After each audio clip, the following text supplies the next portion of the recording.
शादी हुई है, दूल्हा चली तो दूल्हा के आगे डांस करी है, नौजवान कूदिए, देखे तन को नीक नहीं लागत, और कूदिए पेट अलग जे चूतर अलग जे, और वही पर उतान उनके मिहरवा ठाड़ के का कहे, देखो हमरे गुडवा कब्बक देखो 5 हाथ ऊपर उलरत है। हाँ, बताइए कितनी बड़ी भी है, तुमको सब खुशहाली ही नजर आती है, भाइयों का गम भूल गए। वो तो वैसे जैसे एक आदमी रहे चश्मा लगावे कर बहुत आदि रहे, जागे तो चश्मा लगावे और सोवे तो चश्मा लगाए रहे, और के चश्मा रहे हरेर हरेर रंग के चश्मा लगावत रहे।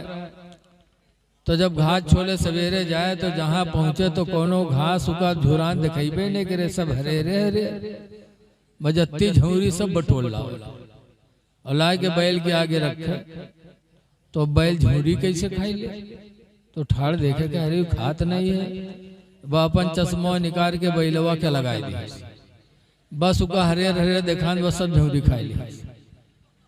तो जैसे वो हरेर चश्मा लगावे तो सब हरेरी नजर आवत रहे, वैसे आज हमारे तुम्हारे यहाँ परेशानी नहीं खुशहाली है, तो हमको खुशहाली ही नजर आती है। अपने ईमानी भाइयों का गम महसूस करो।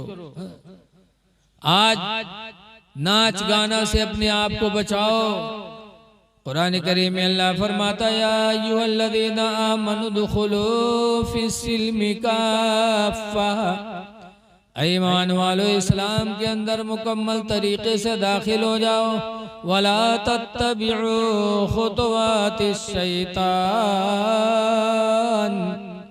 और शैतान की कदम की पैरवी न करो। नाच करना, डांस करना, ये सारी चीजें शैतान के नक्शे कदम की पैरवी करना है। अल्लाह फरमाता है शैतान के कदमों की पैरवी न करो। इन्नहु लकुम अदुव्वुम मुबीन, कुरान कहता है बेशक शैतान तुम्हारा खुला हुआ दुश्मन है, उसके नक्शे कदम की पैरवी न करो। इसलिए लोगों, मरना बरहक है तो मौत की तैयारी करो, और मौत की तैयारी में आमाल हसना का होना जरूरी है।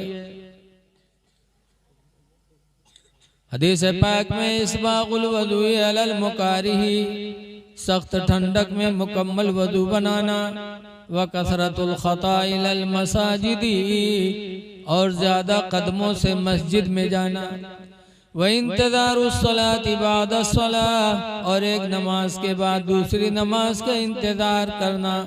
फ़ज़ालिकुमुर रिबात, तो दूर फरमाते हैं लोगों ये काम तुम्हारे लिए जिहाद जैसा है, अल्लाह आपको जिहाद का सवाब अता फरमाएगा। इसलिए तैयारियां रखो, साफ सुथरा रहो, और सहाबे किराम की जिंदगी को नजरों के सामने रखो। आज हम मौत को भूले बैठे हैं। हजरत उमर फारूक आजम रज़ी अल्लाह ताला अन्हु अमीरुल मोमिनीन थे मदीने में, पूरी दुनिया के अमीर, और उनका लड़का अब्दुल्ला मदीने के मदरसे में पढ़ता था। एक दिन अब्दुल्ला पढ़ने नहीं गए तो हजरत उमर ने बुलाया, कहा बेटे पढ़ने नहीं गए? कहा अब्बा जब तक नया कपड़ा नहीं बनवाओगे नहीं जाऊंगा। कहा क्यों? कहा ये पुराना कपड़ा देखकर मेरे साथी मेरा मजाक उड़ाते हैं कि अमीरुल मोमिनीन के लड़के और पुराने कपड़े में आते हो, आप जब तक मुझे नया कपड़ा नहीं बनवाओगे नहीं जाऊंगा।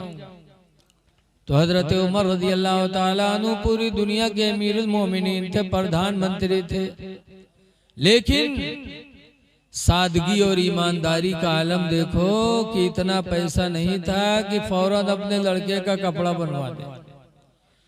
अपने खादिम को बुलाया, फरमाया या खादिम इज़हब इला बैतिल माल, ऐ मेरे खादिम तुम बैंक चले जाओ, वकुल्ल खादिनी बैतिल माली, और बैंक के मैनेजर से जाके कह दो युती अरबात रूबियत अला इसमें उमर इब्नुल खत्ताब दैना, कि जाके कह दो कि उमर के नाम पर 4 रुपया कर्जा दे दे। कुल्लमा यक़दी शहरी, जब मेरा महीना पूरा होगा तो मेरी तनख्वाह में से 4 रुपया काट लेगा। जाओ मांग लाओ ताकि मैं अपने लड़के का कपड़ा बनवा दूं।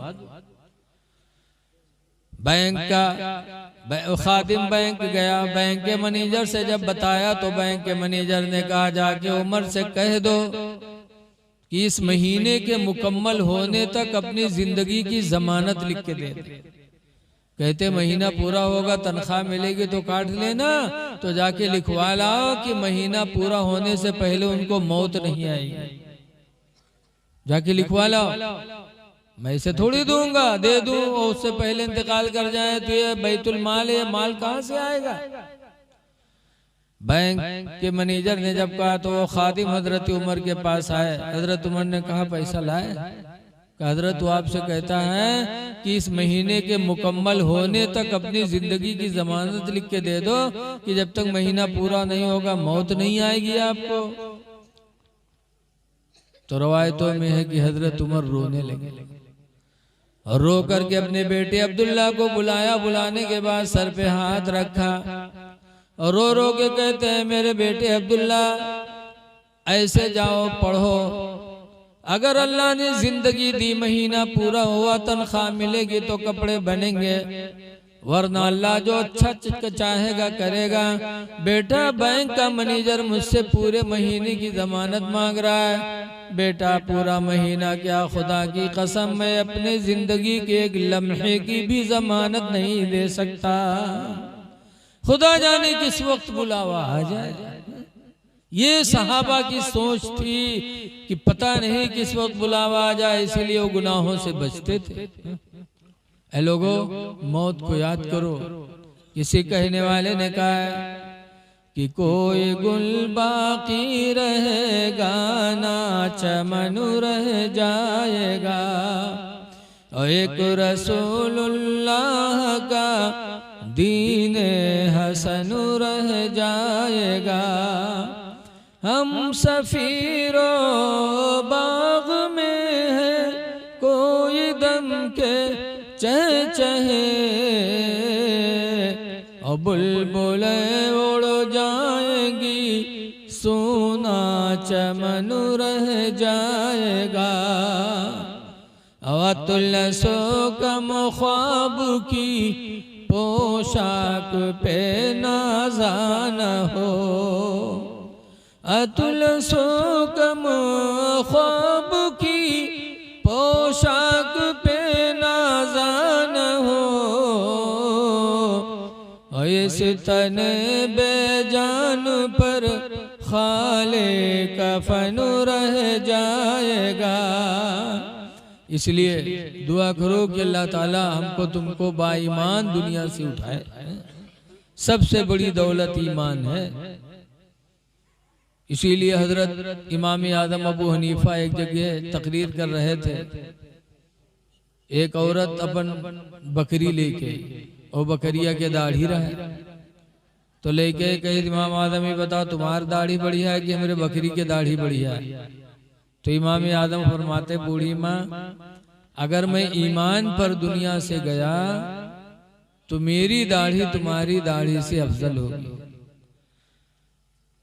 तुम्हारी बकरी की दाढ़ी से। और खुदा न करे अगर कहीं मैं बेईमान होके दुनिया से गया तो तुम्हारी बकरी की दाढ़ी मेरी दाढ़ी से अच्छी होगी। पता चला कि चाहे दाढ़ी हो, चाहे नमाज हो, चाहे रोजा हो, सब चीज की मकबूलियत का दारो मदार ईमान है। इसलिए हम अपने ईमान को बचाएं। मौत अल्लाह ताला जिस हाल में चाहे इंसान को आए। साहबे किराम की जिंदगी हमारे तुम्हारे लिए नमूने अमल है। एक सहाबी थे जिनका नाम है अबू जर गिफारी। आज हम लोग तो किसी को मना नहीं करते बुराई से। हम लोग सोचे थे उका खुदे उके अमल का जवाब दे पर हम काहे बोली जस्करी वसपई, हम लोग इस तरह कहते हैं, लेकिन ये शरीयत की बोली नहीं है। आज हम लोग किसी को बुराई करते देखते तो नहीं बोलते काहे अरे जसू करी वसपई, अरे ठीक है लेकिन हमारा आपका क्या फरीदा है। हुजूर फरमाते मर्रा मिनकुम मुनकरन फलयुगय्यिरु बियदिही, तुम में का जो किसी को बुराई करता देखे तो अपने हाथ से रोके। फ़इन लम यस्तती फबिलिसानिही, और अगर हाथ से रोकने की ताकत नहीं है तो कम से कम जबान से कह दे। वइल्लम यस्तती फबिक़ल्बिही, और अगर जबान से भी मना करने की ताकत नहीं है तो दिल ही में बुरा मान ले। इस्लाह करना चाहिए। हजरत अबू ज़र ग़िफ़ारी एक दिन जा रहे थे, एक साहब सोने की अंगूठी पहने आ रहे थे। अबू ज़र ग़िफ़ारी ने देखा तो ऐसे हाथ मारा, अंगूठी को खींचा और खींच कर फेंका। कहा, जहन्नम की आग अपने लिए हलाल कर रहे हो? जब रसूलुल्लाह ने सोना पहनना मर्दों के लिए हराम कर दिया तो क्यों पहने हो? उनकी उंगली में कुछ खराश आ गया। वो गए हुजूर से शिकायत कर दिया। कहा, हुजूर अबू ज़र अगर मना करते तो मैं निकाल देता, लेकिन अबू ज़र ने तो इतनी जोर से खींचा कि मेरी उंगली में खराश पड़ गई। हुजूर ने अबू ज़र को बुलाया, फरमाया, अबू ज़र नरमी करो। एक दिन हजरत अबू ज़र ग़िफ़ारी खाने काबा का तवाफ कर रहे थे। तवाफ करने वालों में एक शख्स ऐसा भी निकला जो कालरदार कुर्ता पहने हुए था, नुकीले, तवाफ कर रहा था खुदा के घर का। अबू ज़र ग़िफ़ारी ने देखा, वह पकड़ा गिरेबान और कालर नोच के फेंक दिया। कहा, खुदा के घर में और घमंड का लिबास। इतनी जोर से खींचा कि उनके गर्दन में खराश आ गई। वो गए हुजूर से शिकायत किए कि अल्लाह के रसूल अगर अबू ज़र मना करते तो मैं निकाल देता, लेकिन अबू ज़र ने तो इतनी जोर से खींचा कि मेरा कालर भी फट गया और गर्दन में खराश आ गई। हुजूर ने अबू ज़र को बुलाया। कहा, अबू ज़र अब जंगल में जाके रहो, तुम्हारी तरह सब अमल नहीं कर पाएंगे, जाओ अपने जंगल में बसेरा करो। इतना कहना था, क्या इश्क था रसूलुल्लाह से। इतना कहा कि अबू ज़र जंगल अपना लो। सिर्फ इतना मेरे नबी के मुंह से निकला था तो अबू ज़र घर गए और अपनी बीवी से कहा, मेरी बीवी, अल्लाह के नबी ने फरमाया अब जंगल अपना बसेरा बना लो, चलो इतनी जिंदगी जंगल में काटा जाए। मेरे नबी के मुंह से बोली निकली। अबू ज़र ग़िफ़ारी की बीवी भी तैयार हो गई। मियाँ बीवी मदीने के जंगल में चले गए। जितनी जिंदगी बची थी सब जंगल में काट दिया। जब आखिरी वक्त आया अबू ज़र ग़िफ़ारी का जंगल में, सिर्फ मियाँ बीवी, जब आखिरी वक्त आया तो अबू ज़र ग़िफ़ारी की बीवी रोने लगी। जब रोई तो अबू ज़र ग़िफ़ारी ने पूछा, रो रही हो? कहा, क्यों न रो, आपके जागने का वक्त है, जंगल है, यहाँ कोई आदमी नहीं, कोई इंसान नहीं, आपका आखिरी वक्त है। मैं इसलिए रो रही हूँ कि आपके इंतकाल के बाद आपको मैं कैसे नहलाऊंगी, आपकी नमाज कैसे होगी, आपको दफनाऊंगी कैसे, इसलिए रो रही हूँ। तो अबू ज़र ग़िफ़ारी ने कहा था, मेरी बीवी रो नहीं। नबी करीम के महफिल में एक दिन बैठा था तो सरकार ने फरमाया था कि मेरे सहाबियों में एक सहाबी ऐसा होगा जिसे जंगल में तन्हाई में मौत आएगी और उसकी तजहीद व तकफीन के लिए घोड़सवारों की नूरानी जमात आएगी। बीवी, हो सकता है नबी ने मेरे ही बारे में फरमाया हो, वो मैं ही हूँ। ये कहा और थोड़ी देर बाद अबू ज़र ग़िफ़ारी का इंतकाल हो गया। अबू ज़र ग़िफ़ारी की बीवी कहती है, मैं रो ही रही थी कि इतने में नूरानी चेहरे वाले घोड़सवारों की जमात आई, कफन की गठरी साथ लेके आए और मेरे शौहर अबू ज़र ग़िफ़ारी को नहलाया और नमाज जनाजा पढ़ करके फिर उन लोगों ने दफन कर दिया। अब मेरे भाई यहाँ गौर करो कि सहाबे किराम को नबी से कितना इश्क था कि कह दिया अबू ज़र ग़िफ़ारी जंगल बसेरा बना लो, तो फिर उतनी जिंदगी अबू ज़र ने जंगल में गुजार दिया। ये इश्क था सहाबा को। अब आज तो हम लोग फर्जी आशिक बनते हैं, कहेंगे आशिक रसूल और नमाज यक्को नहीं।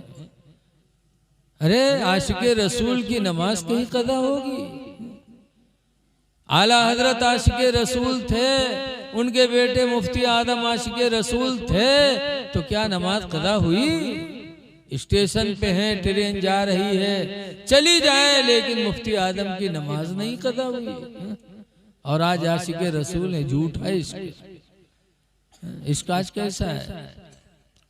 एक नवाब साहब थे, उनके घर में चोर घुसा और नवाब साहब क्या होता है, खांसी पर नवाब साहब खसते रहे। जैसे चोरवा घुसा नवाब साहब खांसे, बस चोरवा जान का कि जागत है कहा, बस चोरवा उनके तखत के नीचे घुस गया। वो तखत के नीचे घुस गया, नवाब साहब देख लिए, बस नवाब साहब जानबूझ के थूक पे तखत के नीचे वही थुक्कत नवाब साहब का बिल्कुल बर्फ के सिल्ली बनाई दी। सवेरे तक थुक्की और चुप्पे परा कि जब ये सो जाए तब भागी। और नवाब साहब जान के तो सोए कहा थू। सुबह हुई तो उनकी बीवी आई पानी दे, तो नवाब साहब थुकते रहा, वह मेहरू थुक मारी। जब मेहरू थुक मारे तो मेहरीवा बरबरान के अंधे हो गए, नहीं दिखाते तुम आदमी थुक्कत हो। तो नवाब साहब कहें बड़े अफसोस की बात है, तू मेरी जिंदगी की साथी और एक थूक नहीं बर्दाश्त कर पाई, और आज मेरा एक रात का साथी और पूरी रात मेरा थूक बर्दाश्त करता रहा। वह चोरवा निकल के भाग, कहा था अल्लाह का शुक्र है आया था काला बन के जा रहा हूं सफेद बन के। बताइए, ये इश्क है। इश्क जिससे होती है फिर उसके अंदर उसे कमी नजर नहीं आती है। इसलिए लोगों, आप हजरात से गुजारिश है कि पाको साफ रहो। हदीस में अत्तुहूरु निस्फुल ईमान, पाक रहना आधा ईमान है। आधा ईमान तो पाकी में है। कुरान फरमाता व युहिब्बुल मुतत्तहिरीन, पाक रहने वालों को अल्लाह ताला महबूब बना लेता है।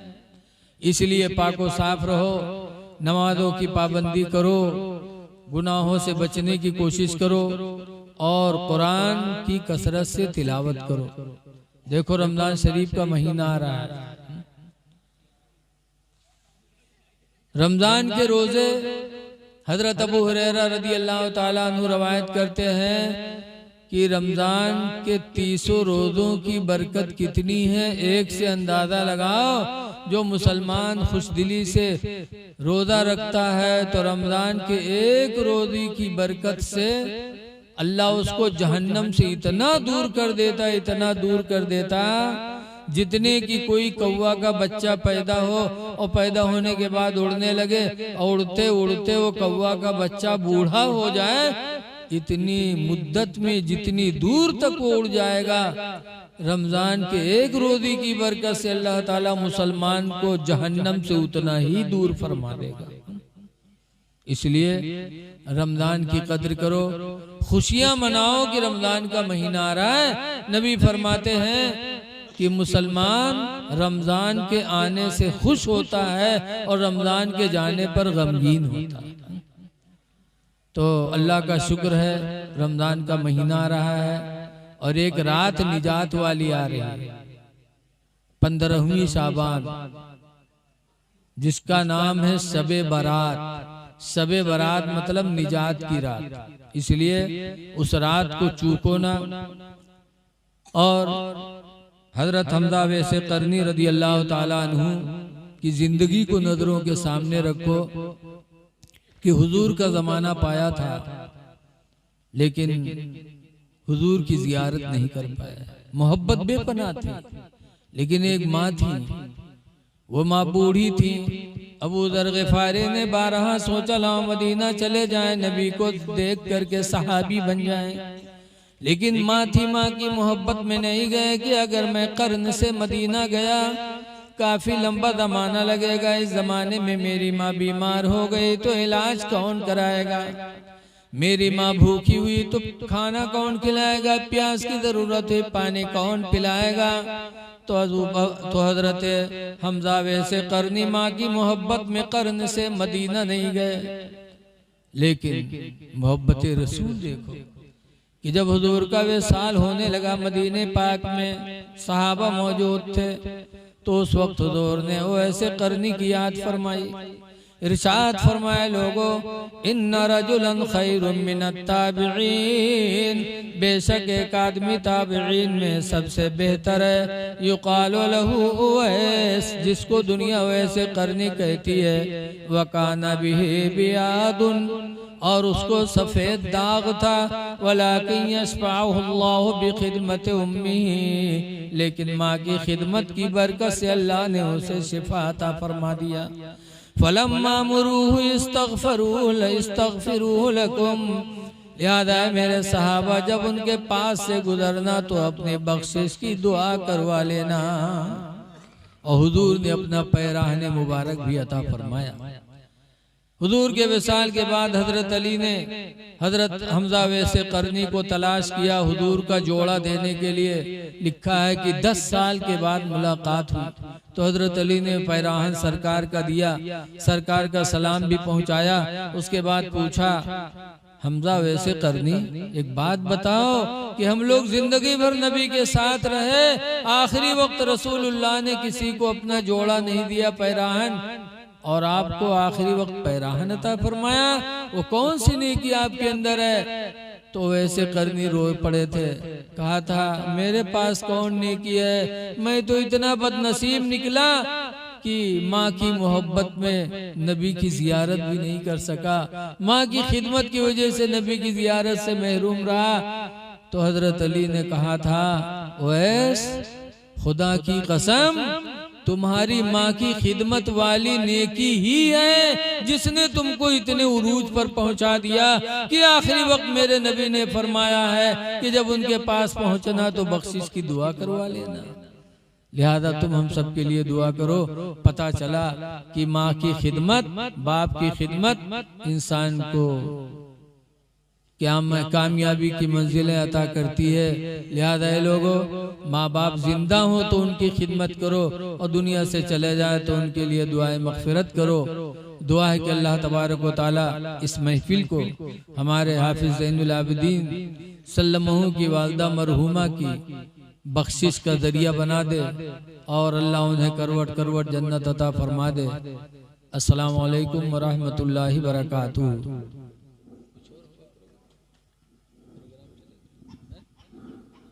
खड़े हो जाइए, सलातो सलाम।